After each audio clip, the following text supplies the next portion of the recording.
Sobat Muda, ini masih pagi, jam 8-an, tapi kita sudah ada di Kulon Progo, daerah istimewa Yogyakarta. Kita mau ngapain hari ini? Yang jelas kita mau seru-seruan, jalan-jalan, dan juga berpetualang. Seperti apa? Ikutin terus perjalanan InFrame episode kali ini. Let's go!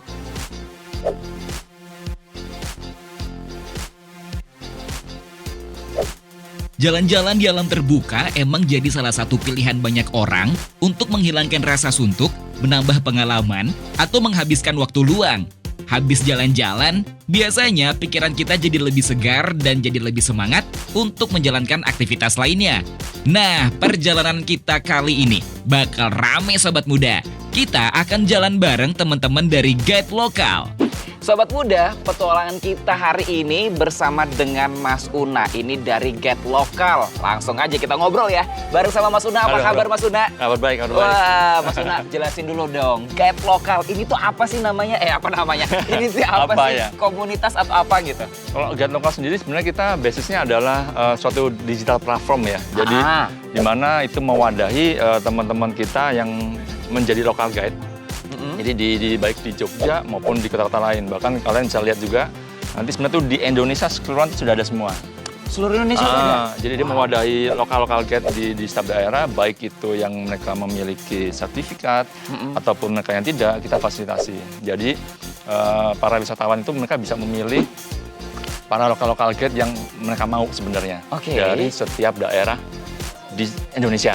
Di seluruh Indonesia. Oke, Mas sebentar. Guide lokal ini kan guide-nya tuh G-A-E-T.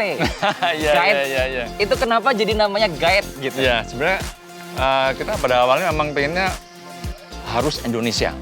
Jadi kita tadinya awal kan kayak bahasa Inggris ya, guide lokal.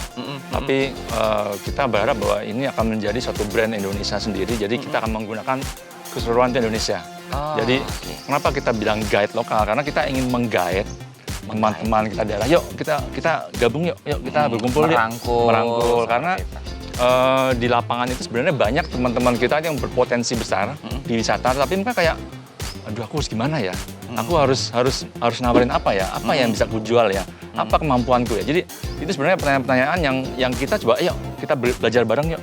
Kita belajar bareng, kamu punya kemampuan apa, kamu punya sumber daya apa, tawarin. Jadi karena nantinya itu kan akan menjadi menambah nilai menambah kemakmuran, menambah masukan mereka atau sebenarnya peluang usaha sebenarnya. Baru. Ini tadi berkaitan dengan kemampuan. Nah, jika punya kemampuan guide seperti itu atau pemandu wisata, syaratnya gimana dan caranya gimana? Sebenarnya kalau kita di aplikasi itu kita sebenarnya awalnya hanya untuk melindungi ya masing-masing dari guide dan traveler. Kalau untuk melindungi dari traveler, kita meminta para guide itu dia harus benar-benar dia. Jangan sampai dia mendaftar tetapi nanti di lapangan bukan dia. Jadi kita maunya semuanya aman. Jadi untuk daftar kita semuanya melalui aplikasi. Jadi nanti ada data diri yang harus diisi, ada rekening juga, ada rekening dia kalau nanti pembayarannya. Sama nanti ada foto dia dengan ID untuk memastikan bahwa dia adalah dia, bukan orang lain.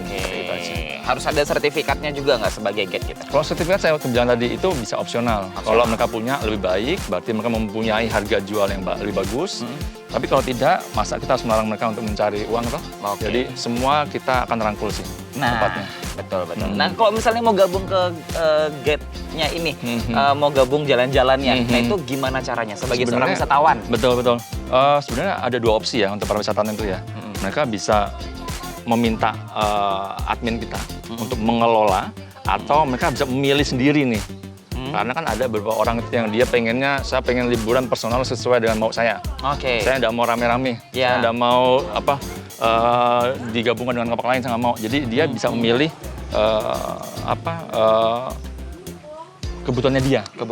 Jadi ada dua pilihan, dia bisa pilih sendiri atau dia bisa minta tolong untuk dibikinkan acara kayak gitu. Wah, keren.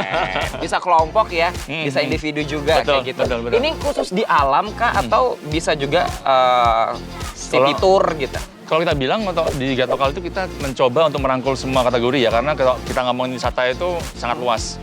Bukan cuma alam, bisa juga sejarah, bisa juga dia foto. Jangan salah, foto juga wisata. Ada juga teman kita yang di Kulon Progo itu yang dia malah menjual paket curhat. Jadi ada camping. Jadi tapi dia memang memintanya semuanya harus safe. Jadi 2 tenda, silakan bercerita semau kamu. Waduh. Kan lagi ngetren tuh healing kan. Nah, ini pas banget banget. Kalau sekalian romantic dinner bisa nggak? Itu kayak harus sesuai request ya. Oke, Mas, hari ini kita mau kemana? Hari ini kita ke Kiskindho. Karena memang program ini teman-teman kita yang di guide kita yang di Jatimulya itu potensinya luar biasa. Desa ini sangat cantik, desa ini harus orang tahu. Yes, betul, setuju. Saya ikut ya. Ya, siap. Oke, Sobat Muda, langsung saja kita ke Goa Kiskendho. Semua peserta udah siap buat mulai tripnya. Sebelumnya, jangan lupa berdoa dulu Sobat Muda. Yang nggak kalah penting, selalu ikuti arahan dari guide-nya ya. Let's go! Untuk mencapai mulut gua, kita harus jalan kaki dulu. Jaraknya nggak terlalu jauh kok dari tempat parkir. Dalam perjalanan ini, kita akan melihat amfiteater yang biasa digunakan untuk pertunjukan sendera tari Sugriwa Subali.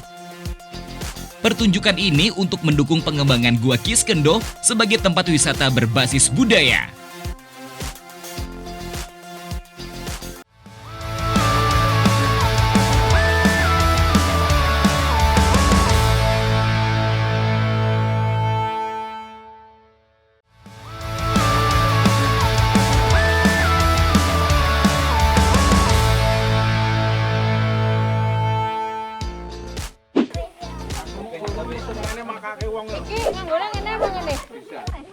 Kita pakai helm dulu Sobat Muda karena kita masuk ke goa. Ini supaya tidak kena kepala, supaya tetap aman.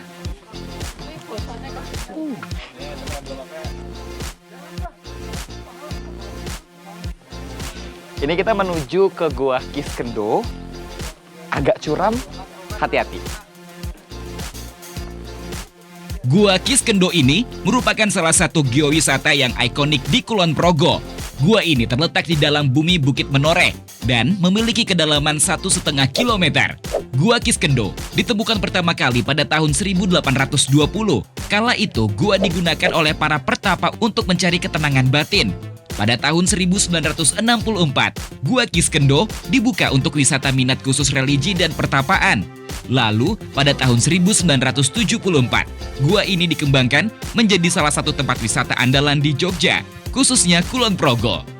Memasuki Gua Kiskendho, terlihat stalaktit dan stalagmit dalam jumlah yang cukup banyak. Semakin dalam menyusuri gua, kita akan menemui 2 jalan bercabang. Ada beberapa bidang di dalam gua yang dulu digunakan sebagai tempat pertapaan. Karena area di dalam gua sangat gelap, jangan memisahkan diri dari rombongan ya Sobat Muda. Helm juga harus selalu dipakai supaya tetap aman. Di beberapa titik kita akan menemui atap gua yang sangat rendah. Bahkan harus berjalan jongkok untuk melewatinya. Jangan lupa untuk memakai pakaian yang nyaman dan menyerap keringat. Yang nggak kalah penting, gunakan juga alas kaki yang sesuai dengan medan. Setelah selesai menjelajah area dalam gua, kita akan kembali ke lokasi awal. Wah, udah mulai terang lagi nih Sobat Muda. Medannya cukup menantang Sobat Muda, pas banget buat Sobat Muda yang ingin jalan-jalan wisata alam sekaligus menguji adrenalin. Langsung aja datang ke Gua Kiskendho.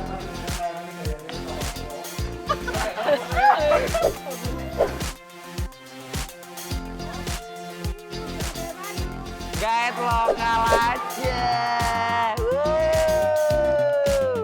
Kesannya selama ini Mas gabung di guide lokal itu apa? Iya, kesannya sih menarik sih Mas. Dia banyak pengalaman juga, terus apa ya? Tambah teman, relasi juga kayak seperti gitu. itu. Oke, jadi selain kita berpetualang, jalan-jalan, seru-seruan, tapi juga nambah relasi ya. Iya, betul. Oke, terima kasih Mas. Sama-sama. Masnya tinggi nih. Siapa Mas namanya Mas? Dana Mas. Mas Dana. Gimana Mas tadi masuk ke gua kan agak merunduk nih. Asik sih Mas, cuma ya itu agak karena aku tinggi juga ya. Heeh. Jadi nggak rangka kayak bamil gitu Mas. Wajib militer, Iya, tapi iya. seru nggak? Seru sih Mas. Nah, experience-nya kayak nggak pernah di gua lain itu kayaknya nggak deh. Oke. Asik. Mas kenapa kok ikut di trip kali ini? Karena kebetulan kan di Instagram tuh kemarin aku lihat Mas lagi scroll kan mau liburan nih, terus lihat ada guide lokal. Kan kalau misalnya kita sendiri kesini juga kan kadang kayak takut tuh ditipu sama guide-guide yang gadungan gitu, makanya join ikutan Oke. tripnya. Wah, oke. Kesannya gimana Mas di perjalanan dari awal sampai akhir? Asik sih Mas, terus guide-nya juga kayaknya jelasinnya pas tuh loh, kayak di tempat ini tadi ada tempat pertapaan, habis itu di tempat sini ada yang emang sempit terus oksigennya dikit, nah gitu. Asik sih Mas. Asik ya. Oke, terima kasih Mas Ya, Dana. sama-sama Mas. Sobat muda, untuk trip selanjutnya ini peserta menggunakan kendaraan masing-masing. Kita lanjut ya ke lokasi kedua.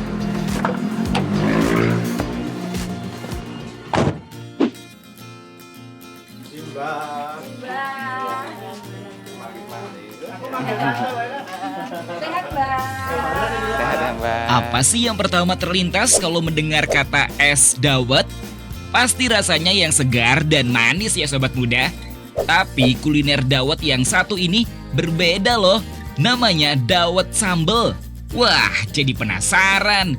Ini dia tujuan kedua trip kali ini, pembuatan dawet sambal yang merupakan kuliner khas desa Jatimulyo, Kapanewon Girimulyo, Kulon Progo. Kali ini kita akan mengunjungi salah satu lokasi pembuatan dawet sambal, tepatnya di rumah Mbah Ponira. Kalau Mbak sendiri memulainya ini dari tahun berapa? Tahun 19. 19? Iya. Oh, umur 19. Umur 19. Umur 19 tahun. Iya. Oke, baik. Mbah Sekarang usianya berapa, Mbah? 75. 75. Iya. Dari usia 19 tahun hingga 75 Hampir tahun. 76 ini. Hampir 76. Iya. Luar biasa.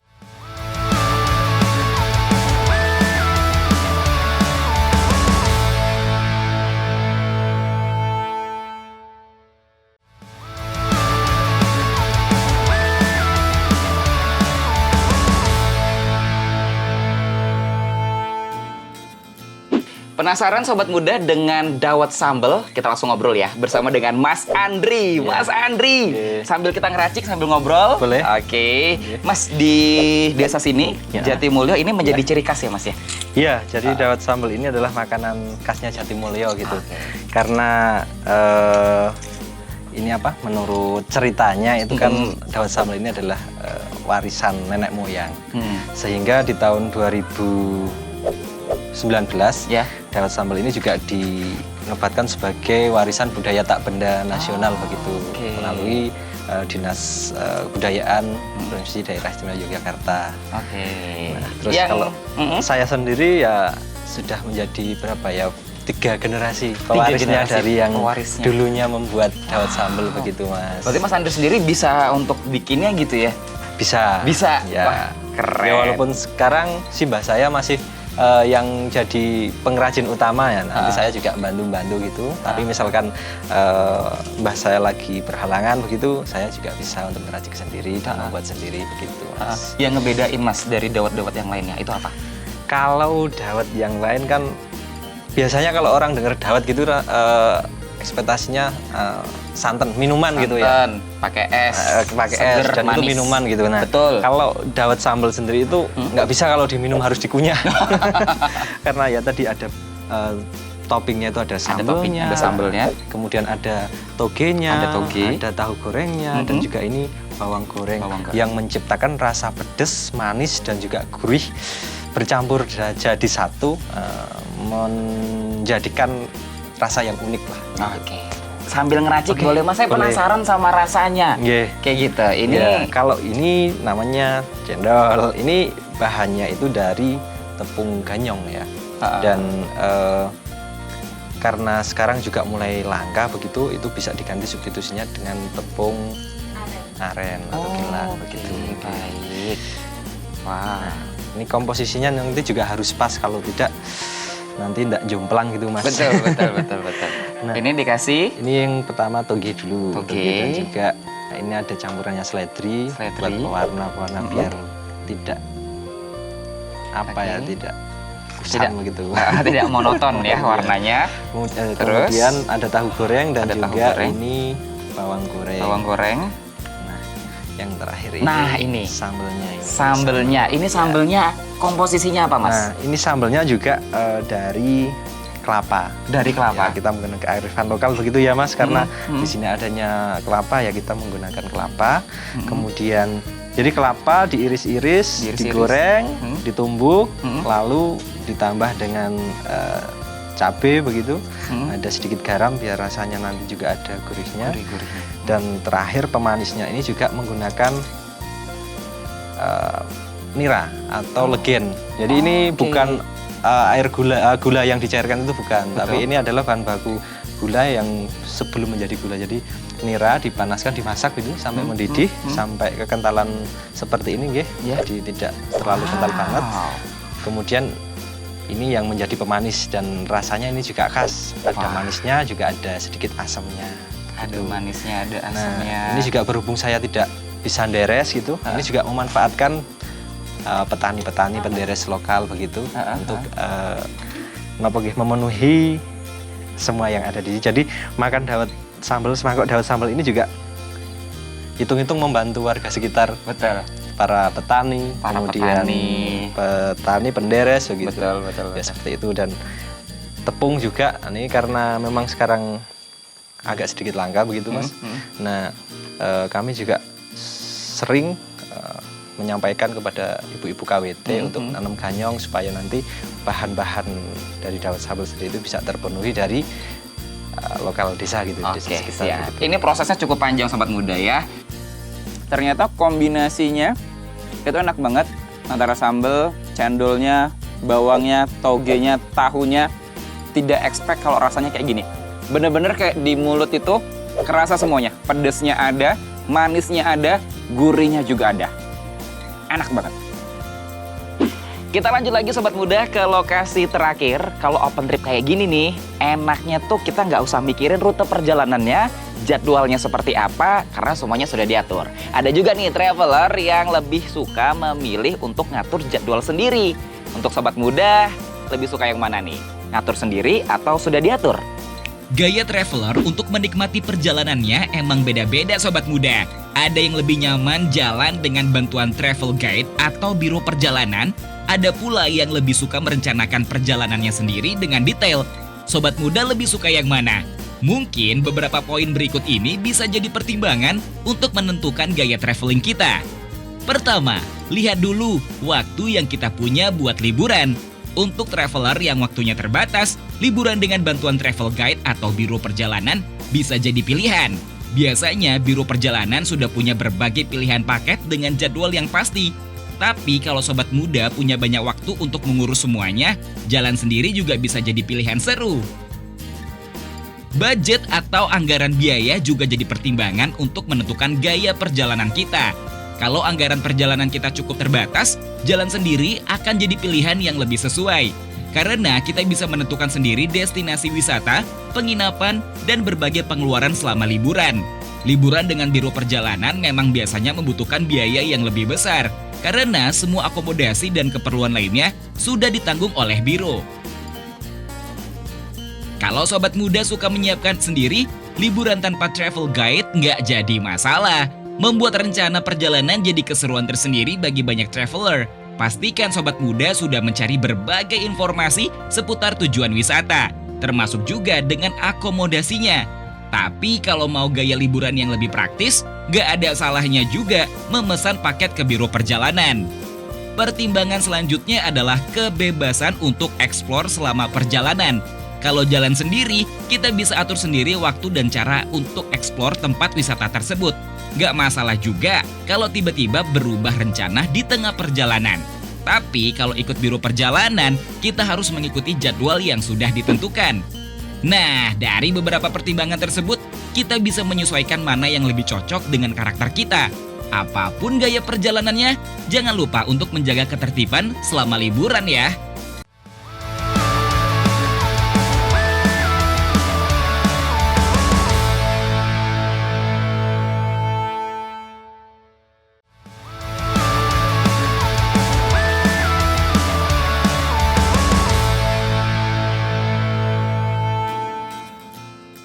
Sobat muda, kita sudah sampai di lokasi terakhir, ekowisata Sungai Mudal.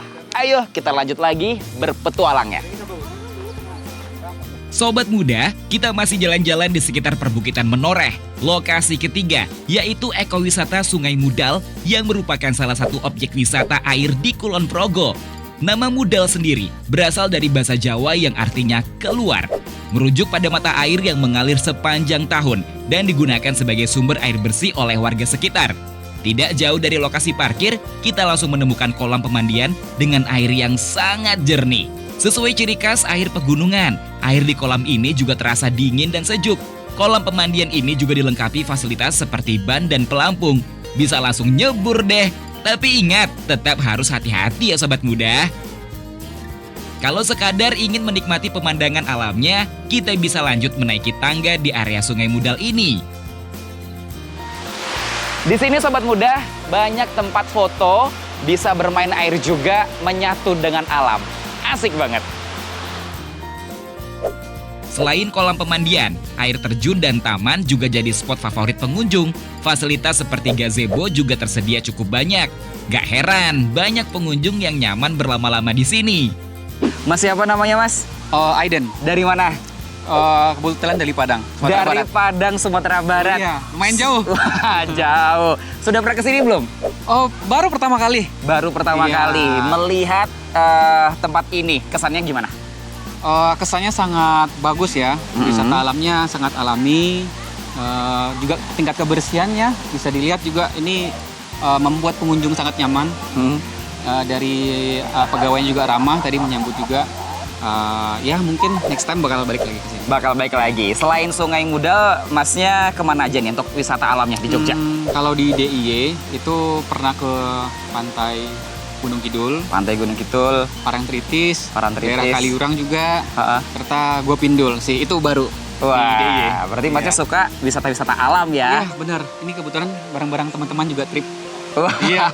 Ini berbagai daerah juga nih. Oh, dari berbagai daerah juga. Dari Bali juga nih. Wisata alam memang banyak ya sobat muda, termasuk juga di Kabupaten Kulon Progo. Tempat wisata alamnya banyak banget. Nah, berikut kita simak informasi wisata alam yang ada di Kabupaten Kulon Progo. Ini dia. Sobat muda, pengen menikmati suasana alam sekaligus refreshing di Kulon Progo? Cukup banyak loh pilihannya. Salah satunya yaitu Kali Biru yang memadukan pemandangan alam dengan berbagai atraksi wisata. Pengunjung bisa berfoto di beberapa spot yang sudah disediakan. Salah satu yang paling populer yaitu berfoto di sebuah pohon besar dengan latar belakang pegunungan yang indah. Aktivitas yang tersedia di sini antara lain trekking, rafting, dan flying fox. Ingin bersantai sambil menikmati indahnya hamparan kebun teh? Sobat muda bisa mengunjungi kebun teh Ngelinggo. Di sini kita bisa merasakan sejuknya udara pegunungan, juga berfoto dengan latar belakang pemandangan yang indah. Tak hanya itu, kita juga bisa mempelajari proses pengolahan teh dan tentu saja menikmati teh olahan khas Ngelinggo. Rekomendasi selanjutnya yaitu Waduk Sermo. Waduk Sermo merupakan danau buatan yang awalnya digunakan sebagai cadangan air untuk pengairan sawah. Karena areanya yang luas dan indah, tempat ini pun dibuka sebagai tempat wisata. Pengunjung dapat menikmati pemandangan hutan dan pegunungan menoreh. Selain itu, pengunjung juga dapat berkeliling, menikmati panorama waduk menggunakan perahu wisata. Bagi sobat muda yang suka olahraga ekstrim, rafting di Sungai Progo Bawah bisa dicoba. Lokasi rafting berada di area Kali Bawang. Mengarungi derasnya arus sungai pasti jadi pengalaman yang menantang. Selain itu, kita juga bisa menikmati pemandangan di kanan kiri sungai yang masih alami. Jika ingin mencoba, jangan lupa untuk selalu mengikuti instruksi pemandu ya sobat muda. Masing-masing tempat wisata menawarkan atraksi dan pengalaman yang berbeda-beda. Gimana? Mau coba semuanya? Sobat muda, selesai sudah trip kita kali ini. Dapat teman baru, dapat pengalaman baru, pokoknya seru banget. Terima kasih sudah menyaksikan episode InFrame kali ini. Jangan lupa saksikan terus InFrame hanya di TVRI Jogja. Sampai jumpa.